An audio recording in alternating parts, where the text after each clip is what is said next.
안녕하세요. 경제 읽어주는 남자 김광석입니다. 반갑습니다. 참 요즘 길거리를 걷다 보면 안타까운 어떤 모습들을 많이 보게 됩니다.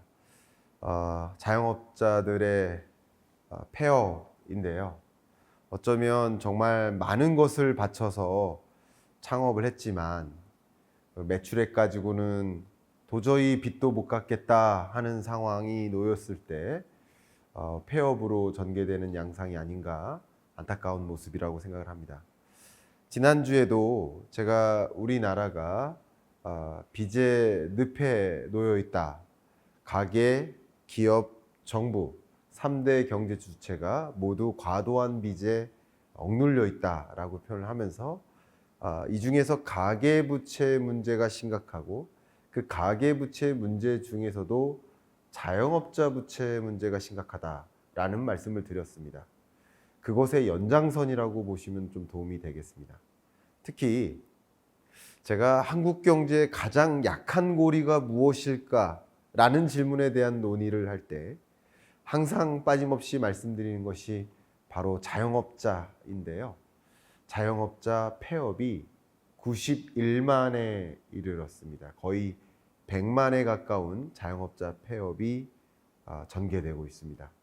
바로 부채 누중과 끊임없는 영세화가 전개되고 있기 때문에 부채 누중의 어떤 결과물, 영세화의 또 결과물이 또 폐업이 아닌가 생각해 볼 수 있겠는데, 이런 우리나라의 약한 고리 문제 어떻게 현재 진단해 볼 수 있고 그 배경은 무엇이고 이것을 통해서 우리는 어떻게 정책적으로 나아가야 할 방향성을 생각해 볼지 한번 말씀을 드려보도록 하겠습니다.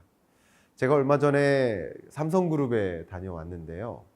삼성 인력개발원이 있고요. 거기에 삼성전자나 삼성그룹 계열사들의 직원들을 대상으로 이제 강의를 하러 갔었습니다. 강의 대기실이 있었고 대기실에서 딱 나오는데 그 벽에 걸려 있는 사진과 모형이었습니다. 삼성의 첫 생산품이 바로 국수였습니다. 별표 국수였습니다. 이 별표 국수가 그 당시에 너무나 맛있어서 인기 있었고 수출로도 연결됐었다라는 내용이 있고, 그 별표 국수를 만들어서 파는 그 공장의 모습이라고 볼 수 있겠죠. 삼성 상회의 모습입니다. 우리 한국 경제의 대표격인 기업 삼성그룹도 한때는 국수를 만들어 판매하던 하나의 작은 소상공인이었다라고 볼 수 있겠습니다. 이 소상공인을 다루고자 하는 자영업자의 의미를 우리가 찾는 여러 가지 이유 중에 하나는 그 자영업자가, 소상공인이 소기업, 중기업으로 성장하고 또 유니콘 기업으로 부상하고 대기업으로 성장하는 과정에서 이 기업들이 많은 고용을 창출하고 양질의 일자리를 만들어내고 또 소득 기반을 만들고 또 그 소득에 기반한 고용자들이 소비를 또 진작시키고 그게 경제의 선순환을 가져오는 그런 역할을 할 것이라는 기대, 또 자영업자도 그냥 창업자도 마찬가지, 단순히 나 이거 한번 해볼래 라는 게 아니라 어떤 자기의 꿈과 목표를 실현하는 하나의 방향성으로서 이렇게 사업을 일구는 것이 아닌가 또 생각해 볼 수가 있겠는데, 그런데 2020년 코로나19, 21년까지 그 충격에서 벗어나지 못했고 매출에 엄청난 감소가 있었죠. 그런데 22년, 23년 동안 고물가가 등장하고 그 고물가에 대한 역습으로서 고금리 시대가 오죠. 고물가 고금리로 인해서 이른바 스태그플레이션, 실질 소득의 감소가 이어지고 있고, 임금 근로자들이 실질 소득이 감소하니 또 외식비는 올라가니 외식하지 말자, 집에서 해먹자, 밀키트 소비는 늘어나는데 외식 소비가 줄고 결국 실질 소득의 감소는 자영업자 매출 감소로 이어지죠.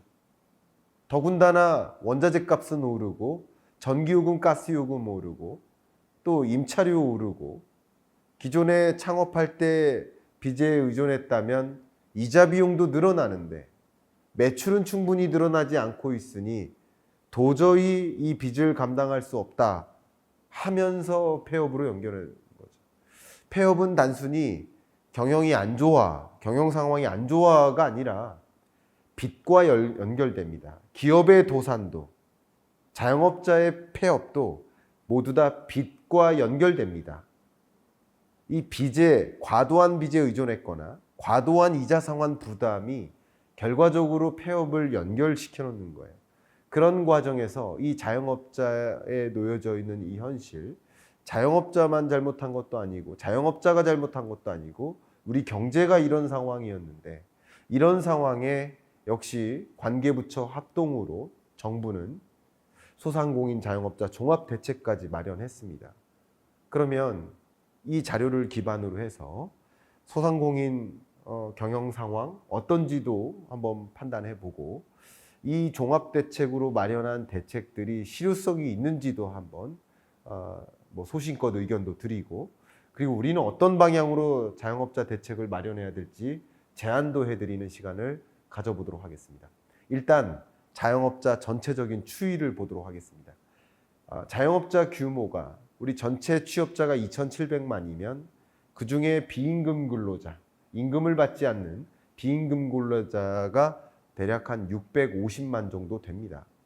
보시는 것처럼 2020년에 코로나19의 충격으로 자영업자 규모가 줄어들고요. 21년에는 또 한 번 줄어들죠.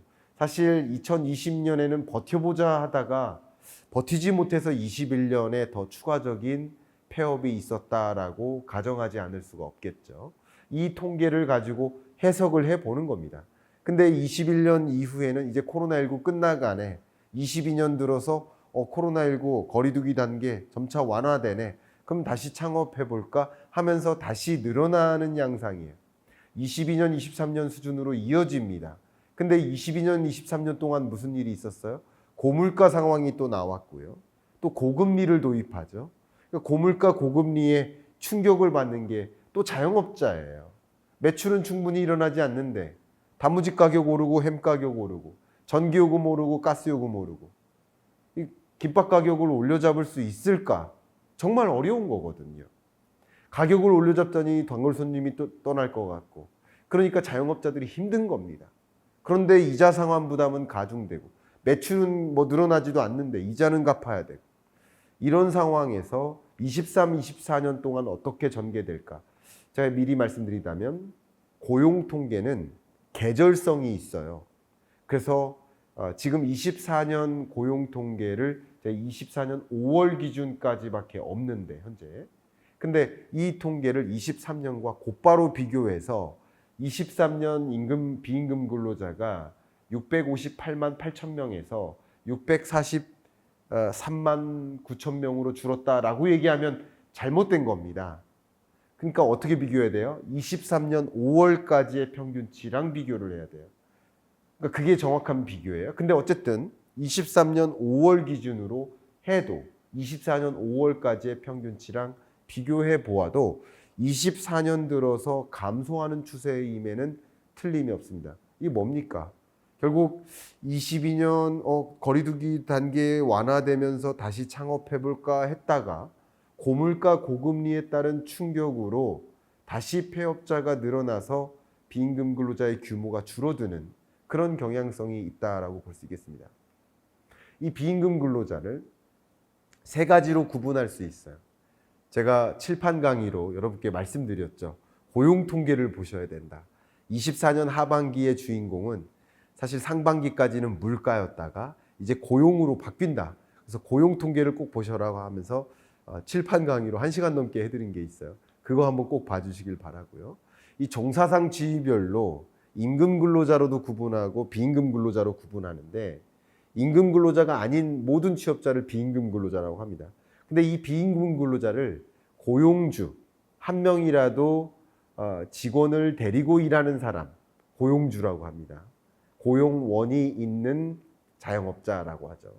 또 자영자, 혼자서 자영업체를 운영하는 1인 자영업자를 자영자라고 합니다. 그 밖에 무급가족 종사자가 있습니다. 아빠가 치킨집을 일하시는데 일주일에 한 번이라도 아버지 일을 도와서 내 배달하러 간다. 그럼 이 사람은 뭐예요? 이 사람은 백수가 아니라 실업자가 아니라 비경제활동 인구가 아니라 무급가족 종사자예요. 취업자로 들어갑니다. 어쨌든요. 그건 그 칠판 강의를 좀 참조해 주시길 바랍니다. 클로즈업 코너에 있습니다. 그건 그렇게 참조하시길 바라고요. 지금 말씀드리고자 하는 것은 무급가족 종사자는 잠깐 제외하고 자영업자에서 고용원이 있는 고용주와 1인 자영업자인 자영자를 비교해 보겠습니다. 그러니까 상대적으로 우리가 경제 연구할 때 이 1인 자영업자를 상대적으로 영세 자영업자로 분류를 합니다. 자, 그러면 보겠습니다. 2020년, 21년에 고용주가 줄죠. 그러니까 근로자를 데리고 일하던 자영업자가 직원을 결국 어떻게 합니까? 직원을 퇴직시키는 거예요. 어려우니까. 퇴직시키면서 뭐가 됩니까? 자영자가 되는 거예요. 그래서 20년, 21년 동안 자영업자가 줄어드는데 사실은 고용주가 줄고 자영자는 오히려 늘어요. 영세화가 진전되는 거예요. 그 이후에 22년, 23년 동안 고용주도 소폭 늘고 자영자는 계속 늘어요. 이런 과정에서 23년 5월과 24년 5월을 비교해 보면 역시 고용주가 늘고 자영자가 주는데 이 현상은 뭐냐? 이제 영세 자영업자가 폐업하는 과정이에요. 그러니까 견디지 못하고 폐업하는, 그러니까 영세화가 이루어지다가 폐업으로 전개된다라고 추정케 해줘요. 자, 지금까지는 개괄입니다. 이제 구체적으로 들어가 보도록 하겠습니다. 잠깐 자영업자와 소상공인, 개인사업자 이런 여러 개념들이 자꾸 등장하는데 이 개념을 구분을 해놓는 게 좀 좋은 것 같습니다. 잠깐 구분을 좀 말씀드려보면 사업자를 법인사업자도 있고 개인사업자도 있다고 볼 수 있겠습니다. 법인사업자, 개인사업자 모두 다 소상공인에 해당됩니다. 그 소상공인의 일부는 자영업자이고 개인사업자일 텐데 법인사업자는 자영업자가 아니에요. 그래서 개인사업자와 법인사업자는 다 소상공인인데 법인사업자는 빼고 나머지 개인사업자가 자영업자일 가능성이 높습니다. 그들이 이제 개인사업자인데 물론 개인사업자가 한 명이 2개의, 3개의 개인사업자 등록증을 갖고 있어요. 개인사업자 규모는 상대적으로 더 많이 나타나죠. 800만 명, 그죠? 복수사업자들이 있기 때문입니다. 사업 등록자 기준입니다. 사업자 등록 기준이니까 이렇습니다. 그리고 여기서 자영업자 한 명이 개인사업자 등록증을 3개 갖고 있다. 그러면 한 명이잖아요. 그래서 자영업자 규모는 상대적으로 작은 거고요. 인구 기준인 거예요, 자영업자는. 그리고 여기서 인구 기준으로 자영업자가 상대적으로 작지만 무등록 사업자도 있기 때문에 무등록 사업자, 예를 들어서 농업 부문의 자영업자, 또 예를 들어서 길에서 트럭에서 뭐 이렇게 물건 파시는 분들이 계시잖아요. 그런 분들도 노점상이라고 보통 표현하죠. 노점상도 무등록 사업자일 뿐이지만 자영업자에 해당되죠. 인구 기준이기 때문에 등록 기준이 아닌 겁니다. 그러니까 무등록 사업자들이 이렇게 많이 있어요. 농어민이라든가 수산업, 광업, 농업, 그죠? 또 노점상 이런 다양한 인구들을 포함해서 자영업자라고 합니다. 지금은 그냥 같은 개념이라고 통칭해서 그냥 말씀을 드리겠습니다만 엄격한 구분은 이렇게 다릅니다. 자, 이제 진행해 보겠습니다. 소상공인의 영세화가 전개되고 있습니다. 매출액 기준으로 봤을 때 5천만 원 미만의 소상공인이 급격히 늘어나고 있습니다. 6.5%포인트나 늘어났습니다.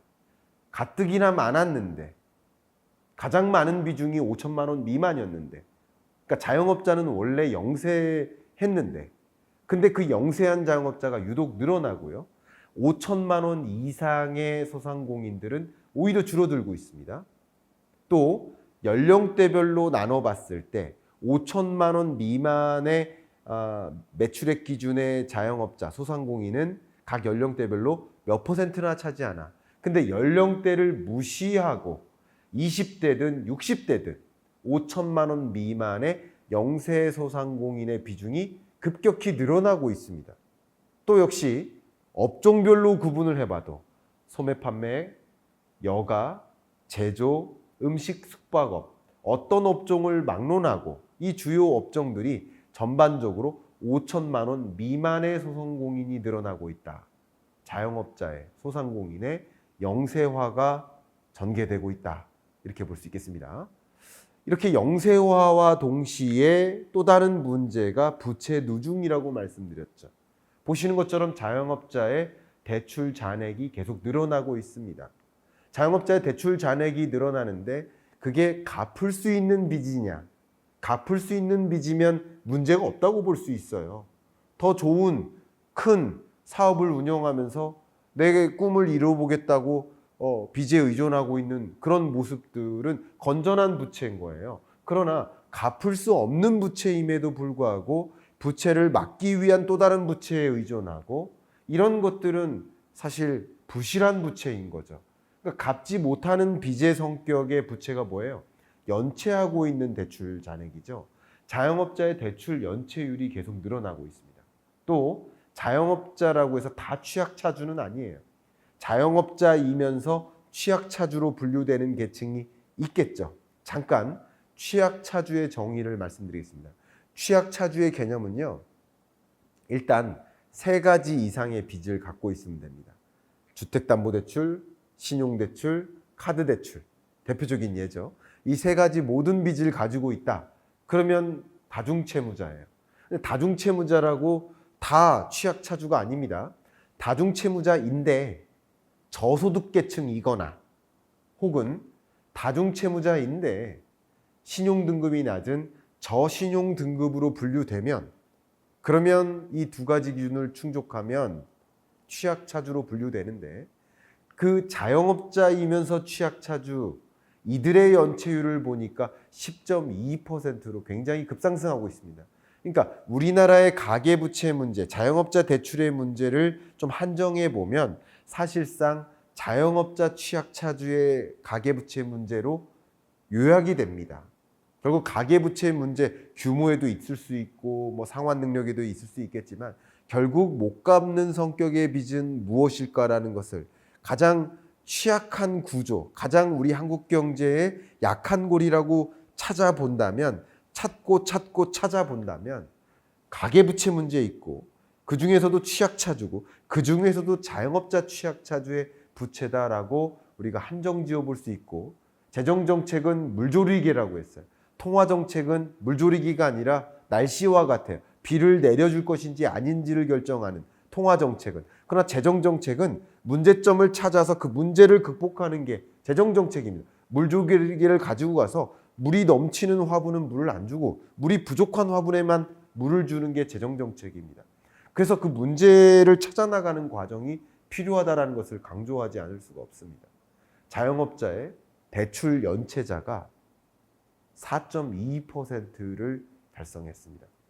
자영업자 가계부채 문제가 가시화되고 있습니다.